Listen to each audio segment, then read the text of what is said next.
शिव समा रहे मुझ में और मैं शून्य हो रहा हूँ। जय बोले दोस्तों, भोलेनाथ सबके साथ। तो गुरु भाई के 440 वोल्ट करंट अफेयर इस यूट्यूब चैनल में आप सभी का स्वागत है दोस्तों। तो दोस्तों, आज दिनांक 12 और 13 अक्टूबर 2022 के महत्वपूर्ण करंट अफेयर डिस्कस करेंगे।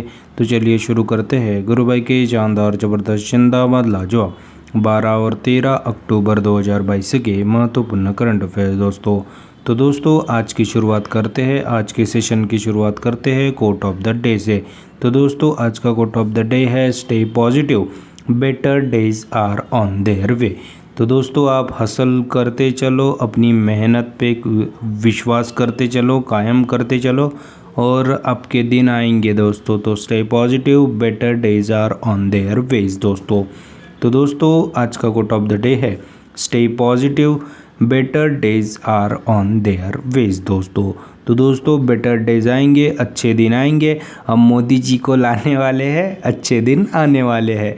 इसी कामना में on this beautiful note let's start our today session 12 and 3 अक्टूबर 2022 के महत्वपूर्ण करंट अफेयर्स दोस्तों। तो दोस्तों, आज अपन देख लेंगे कि अपन क्या क्या देखने वाले हैं। आज के दिन की हाइलाइट्स ऑफ द डे से अपन शुरुआत करेंगे। तो दोस्तों, हाल ही में 73वां raising day of territorial army के रूप में अपन ने कब मनाया गया वो भी देख लेंगे। और दोस्तों, हाल ही में 12 अक्टूबर को अपन ने वर्ल्ड आर्थराइटिस डे के रूप में भी मनाया गया, वो भी देख लेंगे। और दोस्तों, नोबेल प्राइज़ इन लिटरेचर यानी कि साहित्य का नोबेल पुरस्कार किसे दिया गया वो भी आज के सेशन में देख लेंगे। और दोस्तों, हाल ही में अपन ने एनपीसीआई और किस देश ने अपने रुपे डेबिट कार्ड को लॉन्च करने के लिए समझौता किया वो भी देख लेंगे दोस्तों आज के सेशन में।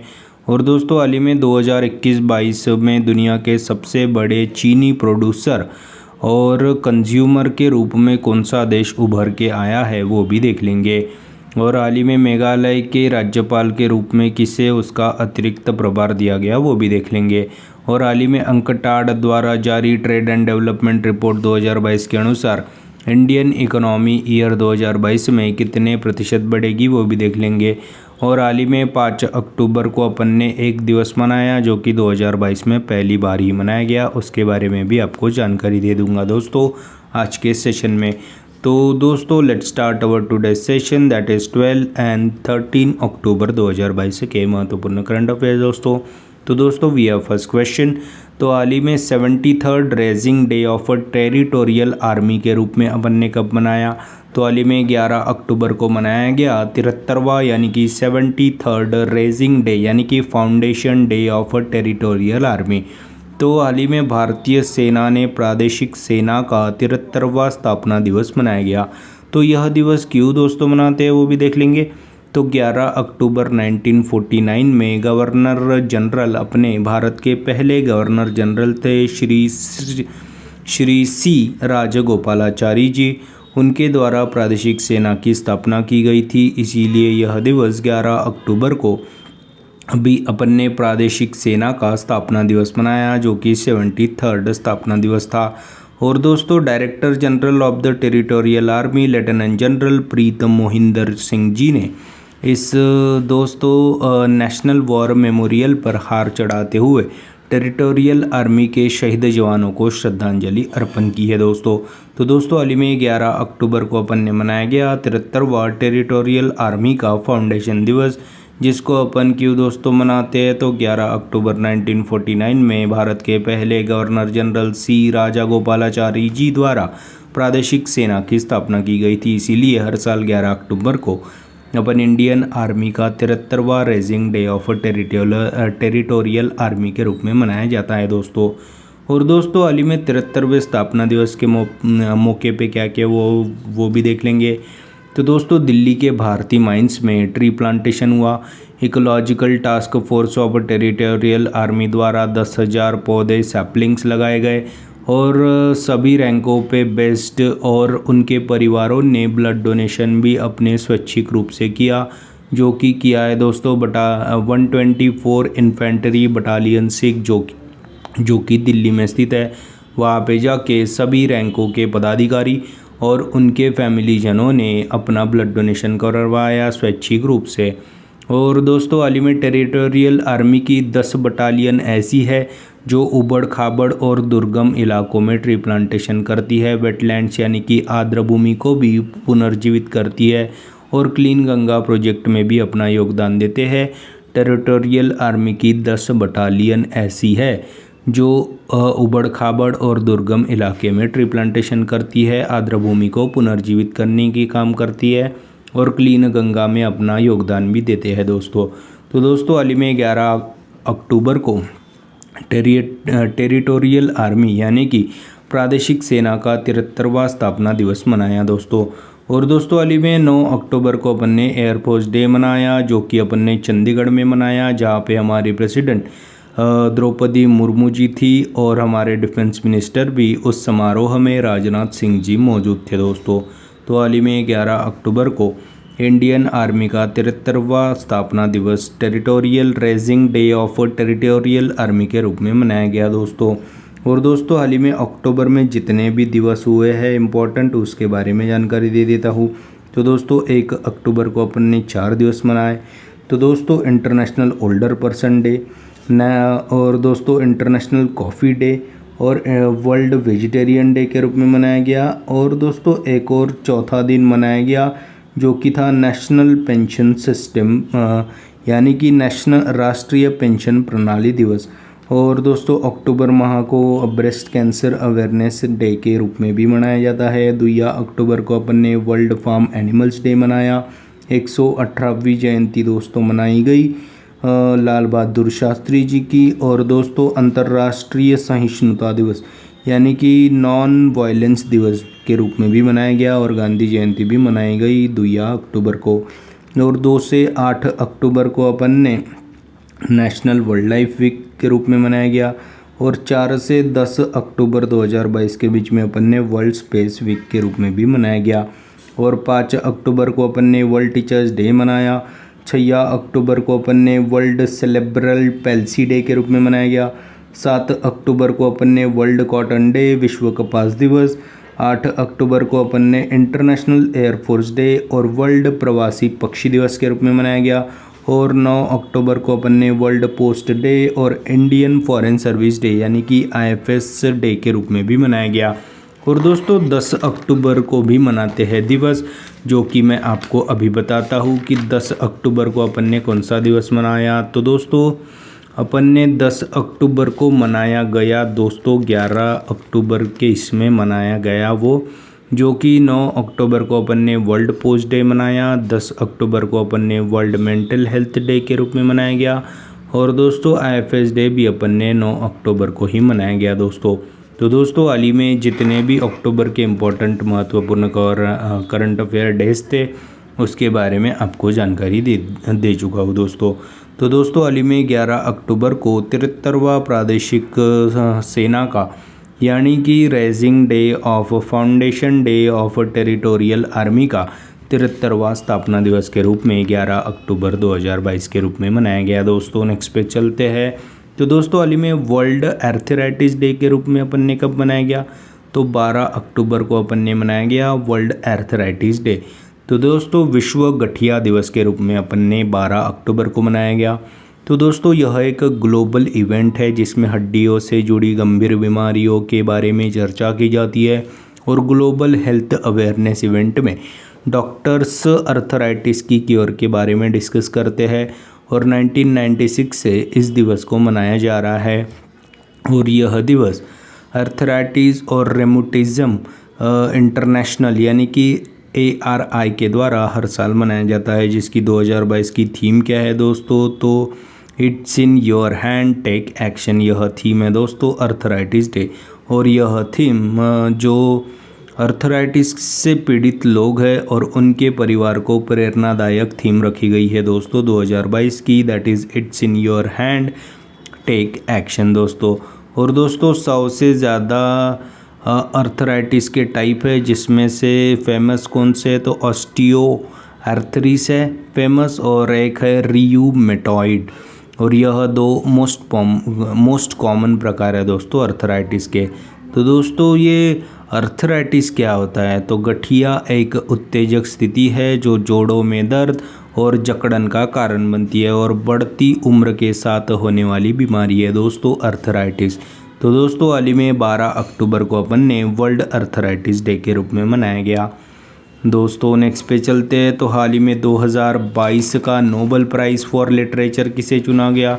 तो दोस्तों हाल ही में फ्रांस की लेखिका है दोस्तों एनी एर्नॉक्स जी, इनको ही अभी 2022 का साहित्य यानी कि लिटरेचर का नोबेल पुरस्कार दिया गया, जो कि फ्रांस की रहीवासी है। तो दोस्तों फ्रांस की रहीवासी का यह मानना है कि दोस्तों लेखन एक राजनीतिक कला है जो सामाजिक असमानताओं को लेकर हमारी आंखें खोलती है। तो दोस्तों इनको क्यों मिला यह नोबेल प्राइज़ 2022? तो for the courage and clinical acuity with which she uncovers the roots and estrangements and collective restraints of a personal memory के रूप में इन्होंने अपनी पुस्तक में अपने पर्सनल व्यू, अपनी पर्सनल कंडीशन के भी बारे में यह जानी जाती है डिस्कस करने के लिए, और काफ़ी सुदृढ़ तरीके से यह अपनी पर्सनल बातें भी काफ़ी सहज तरीके से दुनिया से साझा करती है दोस्तों। और दोस्तों for the courage and clinical acuity with which she uncovers the roots and estrangements and collective restraints of a personal memory, ये इसके लिए अभी हाल ही में 2022 का नोबेल प्राइज़ फॉर लिटरेचर साहित्य का पुरस्कार दोस्तों एनी एर्नॉक्स जी को दिया गया। तो कौन है दोस्तों यह एनी एर्नॉक्स? तो दोस्तों 1940 में जन्मी नॉर्मैंडी देश के छोटे से गांव येवटोट गांव में यह जन्मी थी। और नॉर्मैंडी देश की दोस्तों कैपिटल है रोयन और यहाँ की करेंसी है दोस्तों फ्रैंक। और यह 1940 में जन्मी है दोस्तों एनी एर्नॉक्स जी।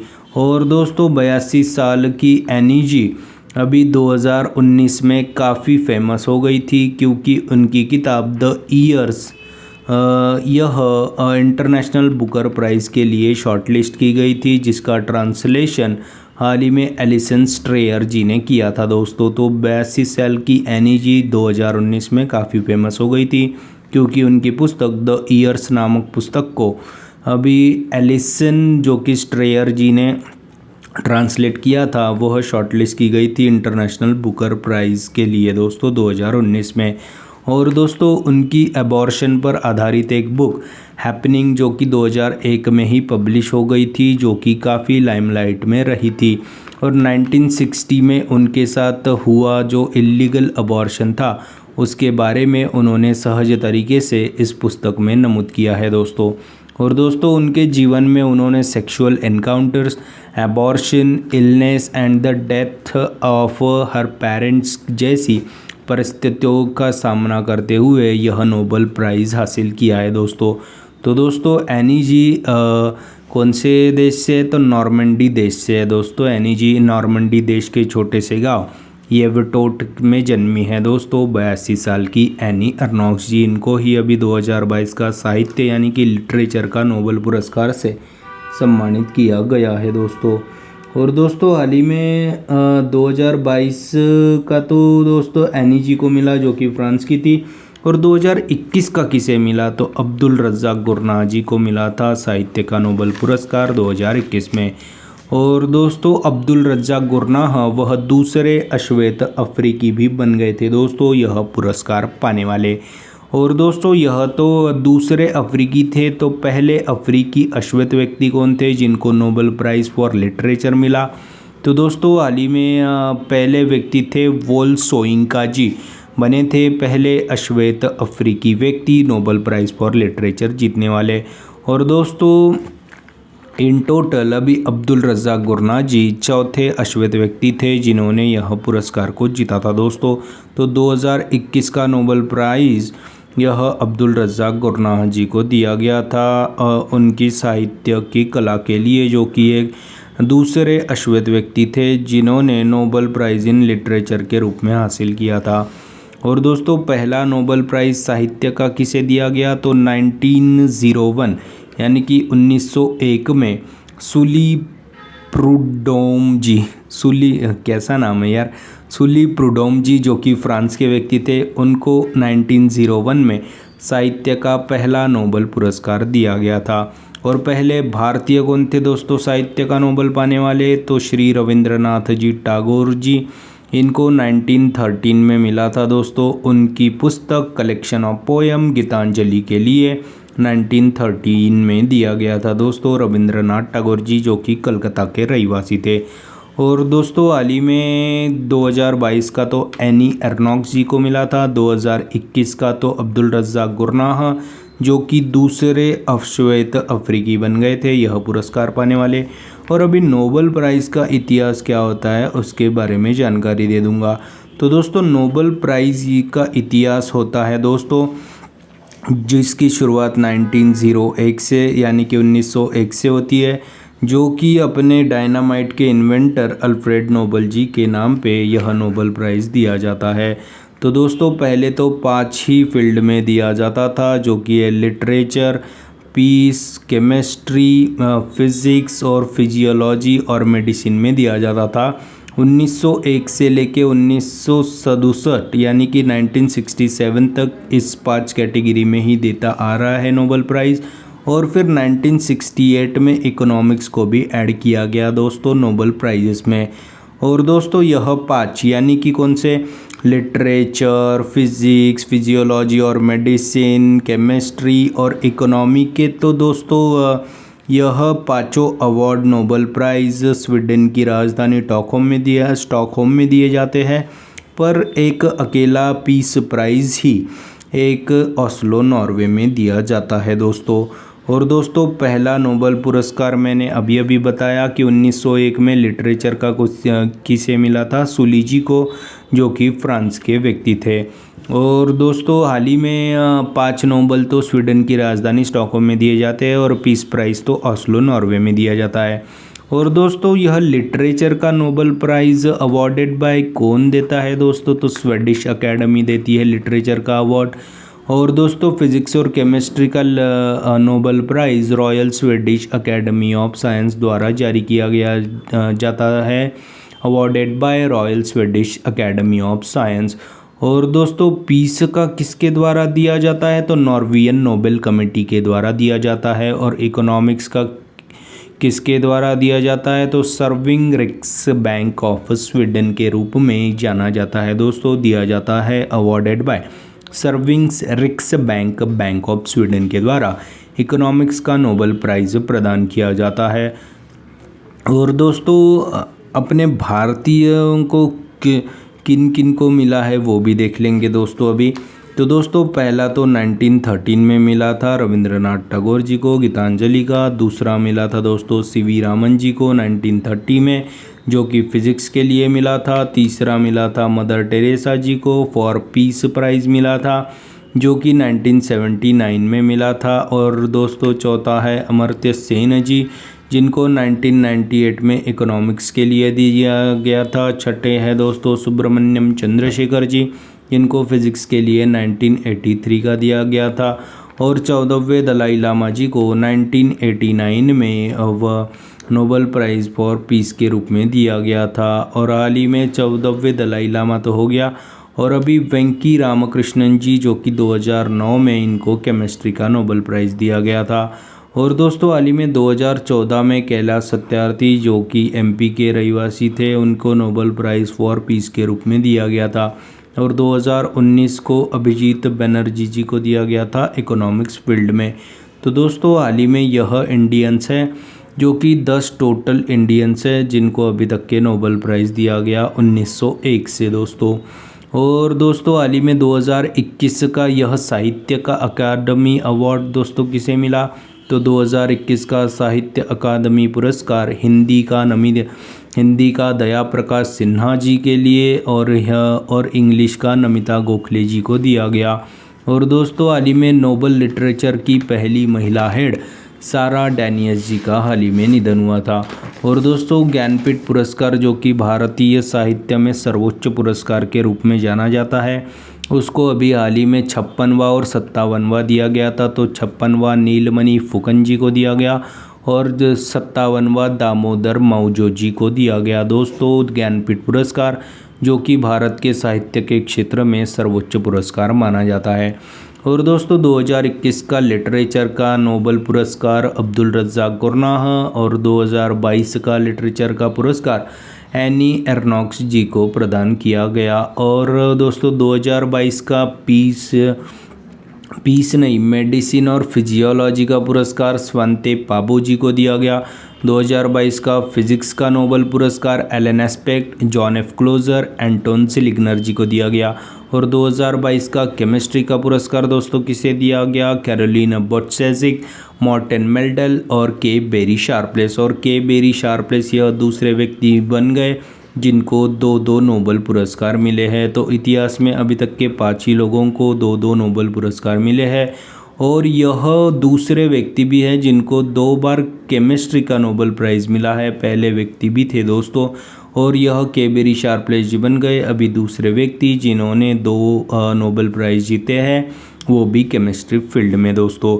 तो दोस्तों हाल ही में 2022 का साहित्य का पुरस्कार एनी एर्नॉक्स जी, जो कि फ्रांस की नॉर्मैंडी देश की रहिवासी थी, 82 साल की है दोस्तों यह। इनको ही अभी हाल ही में साहित्य का नोबेल पुरस्कार 2022 के रूप में दिया गया दोस्तों।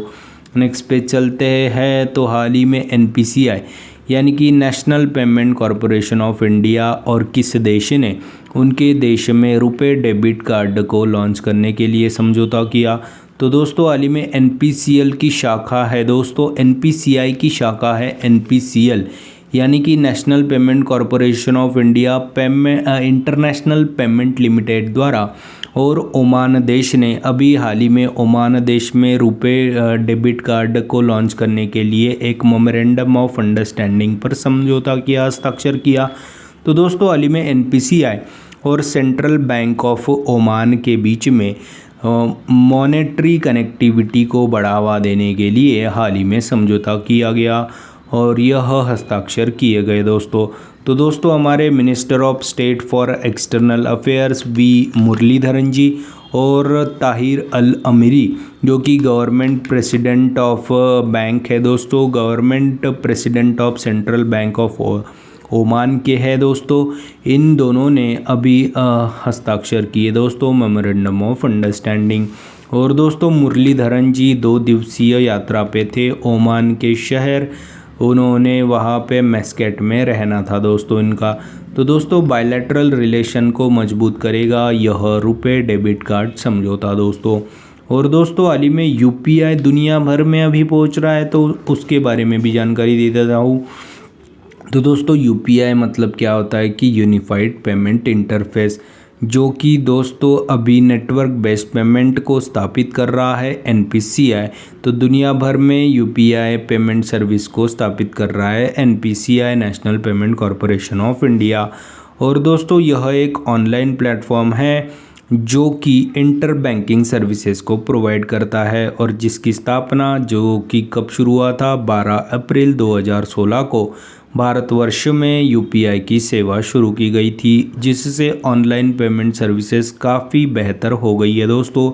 अभी भारत में काफ़ी डिजिटलाइजेशन हो गया है दोस्तों, अभी कोई कैश कैरी करता ही नहीं है, डायरेक्ट UPI से स्कैन करके QR कोड को स्कैन करके सीधा पेमेंट कर देते हैं दोस्तों लोग।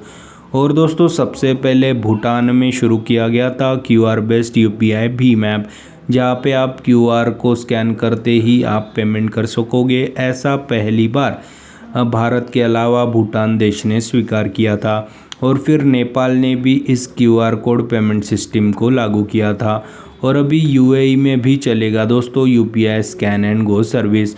और दोस्तों UAE की लीडिंग बैंक है दोस्तों मैशरेक बैंक, और दोस्तों इसके साथ समझौता किया गया था। और हाल ही में NIPL यानी कि national payment corporation of India international payment limited ने हाल ही में UK के पेमेंट सॉल्यूशन प्रोवाइडर पेक्सपर्ट के साथ भी समझौता किया गया था ताकि यूनाइटेड किंगडम में भी QR कोड सॉल्यूशन प्रोवाइड कर सके भारत के द्वारा।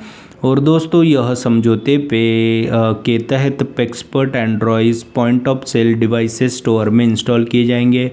और दोस्तों इस वर्ष के ख़त्म होने तक 5 साउथ ईस्ट एशियन कंट्री में भी UPI को अपनाया जाएगा। जो कि है मलेशिया, सिंगापुर, इंडोनेशिया, थाईलैंड और फिलीपींस में यूपीआई सर्विस पेमेंट को शुरू किया जाएगा दोस्तों। और दोस्तों अभी इंडिया और ओमान की बात है तो इंडिया और ओमान की काफ़ी फ्रेंडली रिलेशंस है। तो दोस्तों 6,24,000 इंडियंस रहते हैं दोस्तों ओमान में, जिसमें से 4,83,901 लोग जो कि वहाँ पे वर्किंग प्रोफेशनल्स के रूप में काम करते हैं। और इंडिया और ओमान के बीच में काफ़ी कल्चरल हेरिटेज और बिजनेस रिलेशन अच्छे हैं दोस्तों। और 2018 में पीएम नरेंद्र मोदी जी ने यहाँ का दौरा किया गया था। और दोस्तों हमारे external minister S Jaishankar ji 2019 में गए थे। और दोस्तों ओमान के international minister Sayyid Badr ji Bharat आए थे दोस्तों मार्च 2022 में। और दोस्तों हमारे minister of state for external affairs V Muraleedharan ji अभी 2022 में ही गए थे, इन्होंने ही इस डील को क्रैक किया है। तो हाल ही में एनपीसीएल और सेंट्रल बैंक ऑफ ओमान ने रुपे क्रेडिट कार्ड को जारी करने के लिए हाल ही में मेमोरेंडम ऑफ अंडरस्टैंडिंग पर हस्ताक्षर किए गए दोस्तों। नेक्स्ट पे चलते हैं। तो दोस्तों हाल ही में 2021-22 सीज़न में दुनिया के सबसे बड़े चीनी प्रोड्यूसर और कंज्यूमर के रूप में भारत देश बना है। तो दोस्तों भारत दूसरा सबसे बड़ा एक्सपोर्टर भी बना है। तो सीज़न 2021-22 के लिए दुनिया के सबसे बड़े चीनी प्रोड्यूसर और कंज्यूमर के रूप में भारत देश उभर के आया है, जो कि भारत देश दूसरा सबसे बड़ा इंपोर्टर भी बन गया। तो दोस्तों सीज़न 2021-22 के लिए हाल ही में 5 लाख मीट्रिक टन से अधिक गन्ना प्रोड्यूस किया गया, जो कि करंट 2021-22 सीज़न को और करंट 2021-22 सीज़न में ब्राज़ील को पीछे छोड़ते हुए भारत बन गया सबसे बड़ा प्रोड्यूसर और दोस्तों कंज्यूमर भी। तो 5 लाख मीट्रिक टन से ज़्यादा गन्ने का प्रोड्यूस किया है दोस्तों भारत ने। और दोस्तों क्यूबा देश को चीनी का कटोरा भी कहा जाता है। और भारत में बात करें तो उत्तर प्रदेश राज्य को चीनी का कटोरा कहा जाता है। और दोस्तों उत्तर प्रदेश को ही चीनी का कटोरा भी कहा जाता है। और अभी चीनी का कटोरा तो यूपी को ही कहा जाता है, पर 2021-22 में महाराष्ट्र ने चीनी के प्रोडक्शन में उत्तर प्रदेश को पीछे छोड़ दिया था। और हाल ही में यूपी ने अभी पंचामृत योजना को भी शुरू किया गया था, जिससे गन्ना किसानों की आय में दुगनियत आ जाए, इसीलिए हाल ही में यूपी सरकार ने पंचामृत योजना को भी शुरू किया गया था।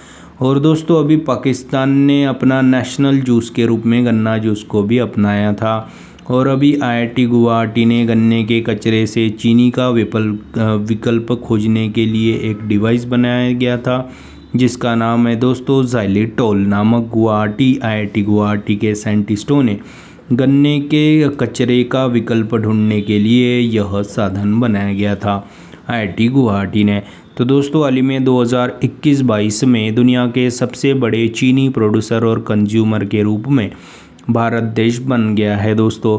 और दोस्तों चाइना है दोस्तों स्टील प्रोडक्शन में फर्स्ट रैंक पे, और सेकंड रैंक पे है दोस्तों भारत। और बॉक्साइट का सबसे ज़्यादा प्रोडक्शन दोस्तों ऑस्ट्रेलिया में होता है। और दोस्तों क्यूबा को चीनी का कटोरा, क्योंकि क्यूबा में चीनी का काफ़ी प्रोडक्शन होता है। तो दोस्तों हाल ही में 2021-22 में दुनिया के सबसे बड़े चीनी प्रोड्यूसर और कंज्यूमर के रूप में भारत देश उभर के आया है। और 2021-22 सीज़न के लिए भारत दूसरा सबसे बड़ा एक्सपोर्टर भी बना है दोस्तों। नेक्स्ट पे चलते हैं। तो दोस्तों हाल ही में मेघालय के राज्यपाल का एडिशनल चार्ज दोस्तों किसे दिया गया? तो दोस्तों हाल ही में बीडी मिश्रा जी को मेघालय का एडिशनल चार्ज दिया गया। तो बीडी मिश्रा जी अब तक कहाँ पे थे? तो दोस्तों यह अब तक दोस्तों अरुणाचल प्रदेश के गवर्नर थे। इनको ही हाल ही में मेघालय का एडिशनल चार्ज दिया गया एज अ गवर्नर। और दोस्तों हाल ही में बीडी मिश्रा जी जो कि अरुणाचल प्रदेश के गवर्नर है, इनको हाल ही में मेघालय राज्य के एडिशनल गवर्नर चार्ज का उपभार दे दिया गया है। और ऐसा क्यों दोस्तों किया गया है? तो मेघालय के राज्यपाल गवर्नर थे सत्यपाल मलिक, जो कि हाल ही में रिटायर हो गए, इसीलिए अभी बीडी मिश्रा जी को मेघालय के एडिशनल चार्ज का रूप में सम्मानित किया गया है। इनको थमा दिया गया है यह एडिशनल चार्ज, जो कि मेघालय राज्य का होगा दोस्तों। और दोस्तों हाल ही में वेस्ट बंगाल के जो अपने गवर्नर थे दोस्तों जगदीप धनखड़ जी, जो कि 14वें वाइस प्रेसिडेंट के रूप में भी चुने गए थे। और दोस्तों यहाँ पे फिर वेस्ट बंगाल में किसको दोस्तों दिया गया एडिशनल चार्ज, तो दोस्तों ला गणेशन जी, जो कि अभी तक के दोस्तों वेस्ट बंगाल के गवर्नर थे। तो दोस्तों मणिपुर के जो गवर्नर है ना ला गणेशन जी, इनको अभी वेस्ट बंगाल का अतिरिक्त एडिशनल चार्ज ऑफ गवर्नर के रूप में चुना गया था। तो दोस्तों हाल ही में बी.डी. मिश्रा जी को मेघालय राज्य का एडिशनल गवर्नर चार्ज के रूप में दिया गया है। और दोस्तों अभी मेघालय के जो राज्यपाल थे ना सत्यपाल मलिक जी, उनका हाल ही में रिटायरमेंट हो गया, इसीलिए इनको अभी दिया गया। और हाल ही में वेस्ट बंगाल के जो थे ना अपने गवर्नर जगदीप धनखड़ जी, और वह बन गए थे अभी 14वें वाइस प्रेसिडेंट ऑफ इंडिया। और 15वीं प्रेसिडेंट कौन बन गई थी, द्रौपदी मुर्मू जी, जो कि पहली आदिवासी और दूसरी महिला राष्ट्रपति बनी थी आफ्टर प्रतिभाताई पाटिल फ्रॉम महाराष्ट्र। तो दोस्तों हाल ही में मेघालय के गवर्नर का अतिरिक्त चार्ज बी.डी. मिश्रा जी को दिया गया है, जो कि अरुणाचल प्रदेश के राज्यपाल है दोस्तों, गवर्नर है दोस्तों। नेक्स्ट पे चलते हैं। तो दोस्तों हाल ही में अंकटाड की ट्रेड एंड डेवलपमेंट रिपोर्ट के अनुसार इंडियन इकोनॉमी 2022 में 5.7% बढ़ेगी, ऐसा मानना था दोस्तों अभी अंकटाड की ट्रेड एंड डेवलपमेंट रिपोर्ट के अनुसार। तो दोस्तों अंकटाड यानी कि क्या होता है कि United nation trade and development दोस्तों, यह इसका फुल फॉर्म होता है, जो और जिसकी स्थापना 1964 में हुई थी, जिसका हेडक्वार्टर जेनेवा स्विट्ज़रलैंड में है। तो हाल ही में जारी अंकटाड की रिपोर्ट के जो कि ट्रेड एंड डेवलपमेंट रिपोर्ट थी, उसके अनुसार ईयर 2022 में इंडियन इकोनॉमी अभी कितना प्रतिशत बढ़ने की चांसेस किया है, तो 5.7% तक के बढ़ेंगी, ऐसा मानना अंकटाड की ट्रेड एंड डेवलपमेंट रिपोर्ट के अनुसार है। तो दोस्तों ईयर 2022 में तो 5.7% बढ़ेगी, ऐसा मानना है। और 2023 में दोस्तों 4.7% बढ़ेगी इंडियन इकोनॉमी, ऐसा अंकटाड का कहना है दोस्तों। और 2022 में वर्ल्ड इकोनॉमी कितने से बढ़ेगी एज पर दोस्तों अकॉर्डिंग टू अंकटाड, तो 4.7% से तो बढ़ेगी इंडिया में 2023 में, और वर्ल्ड की 2022 में इकोनॉमी 2.6% से बढ़ेगी, ऐसा मानना अंकटाड की ट्रेड एंड डेवलपमेंट रिपोर्ट के अनुसार है। और 2023 में वर्ल्ड की इकोनॉमी 2.2% बढ़ेगी, ऐसा अंकटाड का मानना है दोस्तों। तो दोस्तों हाल ही में अंकटाड यानी कि United nation trade and development की रिपोर्ट के अनुसार, जो कि trade and development he report थी, इसके अनुसार भारतीय इकोनॉमी इंडियन इकोनॉमी 5.7% से बढ़ेगी 2022 में, और 2023 में 4.7% से बढ़ेगी, ऐसा मानना इस रिपोर्ट का है। और दोस्तों अभी अंकटाड की बात है, जिसकी स्थापना 1964 में हुई थी, जिसका हेडक्वार्टर जेनेवा स्विट्ज़रलैंड में है। और हाल ही में अंकटाड की पहली महिला अध्यक्ष रेबेका ग्रीनस्पैन जी बन गई थी। और हाल ही में अंकटाड के अनुसार फॉरेन डायरेक्ट इन्वेस्टमेंट में भारत 7वें नंबर पे था, पहले पे यूएस था दोस्तों। तो दोस्तों फॉरेन डायरेक्ट इन्वेस्टमेंट कौन से देश में कितना आया है, यह इसके बारे में अंकटाड ने ही रिपोर्ट में जारी किया गया था, जो जिसमें 7वें नंबर पे भारत, पहले नंबर पे यूएस। और दोस्तों डिजिटल करेंसी अडॉप्शन की रिपोर्ट भी जारी की गई थी दोस्तों United nation trade and development के द्वारा, उसमें भी भारत 7वें पे ही था, पहले पे यूके था दोस्तों, यूक्रेन था सॉरी। तो दोस्तों हाल ही में जारी अंकटाड की ट्रेड एंड डेवलपमेंट रिपोर्ट 2022 के अनुसार इंडियन इकोनॉमी ईयर 2022 में 5.7% बढ़ेगी, 2023 में 4.7% बढ़ेगी, और वर्ल्ड की इकोनॉमी 2022 में 2.6% बढ़ेगी, और 2023 में 2.2% बढ़ेगी, as per as the UNCTAD की ट्रेड एंड डेवलपमेंट रिपोर्ट के अनुसार। दोस्तों नेक्स्ट पे चलते हैं। तो दोस्तों हाल ही में पहली बार ही नेशनल डॉल्फिन डे के रूप में मनाया गया।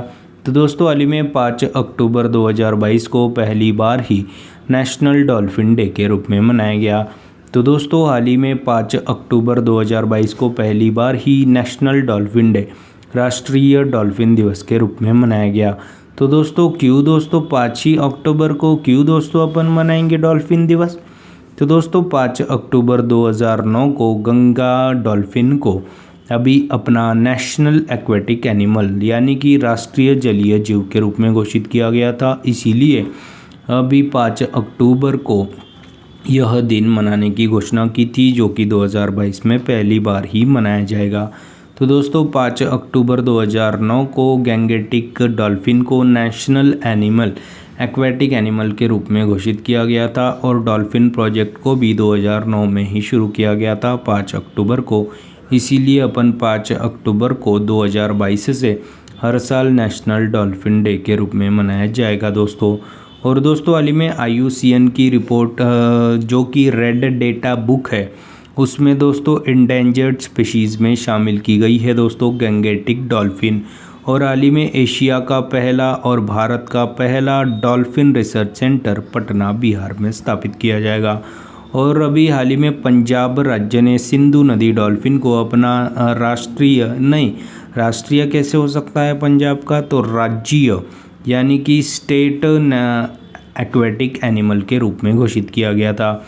और चिल्का लेक जो कि भारत की सबसे बड़ी खारे पानी की लेक है, यहाँ पे इरावती डॉल्फिन मिलती है दोस्तों। तो दोस्तों अभी गैंगेटिक डॉल्फिन को नेशनल एक्वेटिक एनिमल और दोस्तों सिंधु नदी डॉल्फिन को स्टेट एक्वेटिक एनिमल पंजाब ने जारी किया गया था। और चिल्का लेक उड़ीसा में पाई जाती है इरावती डॉल्फिन। और दोस्तों यह तो 5 अक्टूबर को अपन ने नेशनल डॉल्फिन डे के रूप में पहली बार ही मनाया गया 2022 से। और दोस्तों इसी तरह से अभी पहली बार कौन सा दिवस मनाया वो भी देख लेंगे दोस्तों इस साल में। तो दोस्तों हाल ही में 15 मार्च को अपन ने इस्लामोफोबिया दिवस के रूप में पहली बार ही मनाया गया। 6 दिसंबर को अपन ने इंडिया बांग्लादेश मैत्री दिवस के रूप में, फ्रेंडशिप दिवस के भी रूप में मनाया गया। और 27 दिसंबर को महामारी की तैयारी का अंतर्राष्ट्रीय दिवस के रूप में भी मनाया गया।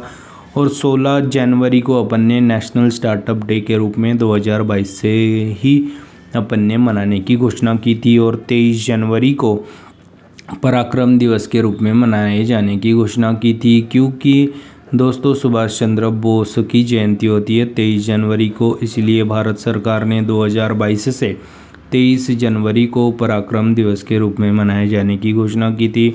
और 26 दिसंबर को अपन ने वीर बाल दिवस के रूप में पहली बार ही मनाया गया।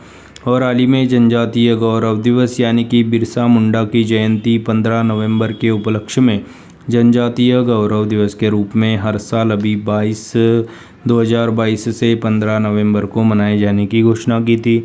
और हाल ही में 7 अगस्त को अपन ने जेवलियन थ्रो डे के रूप में भी मनाया गया, जिसका 2021 में ही मनाया गया, जो कि नीरज चोपड़ा जी ने ओलंपिक में जेवलियन थ्रो में गोल्ड मेडल लाया था। इसीलिए अभी 7 अगस्त को ही लाया था दोस्तों इन्होंने, 7 अगस्त 2021 को, जो कि 87.58 मीटर दूर भाला फेंक कर इन्होंने अपने आप पे गोल्ड मेडल लिया था। और यह पहले भारतीय बन गए थे जिन्होंने ट्रैक एंड एथलीट फील्ड में गोल्ड मेडल प्राप्त किया था दोस्तों।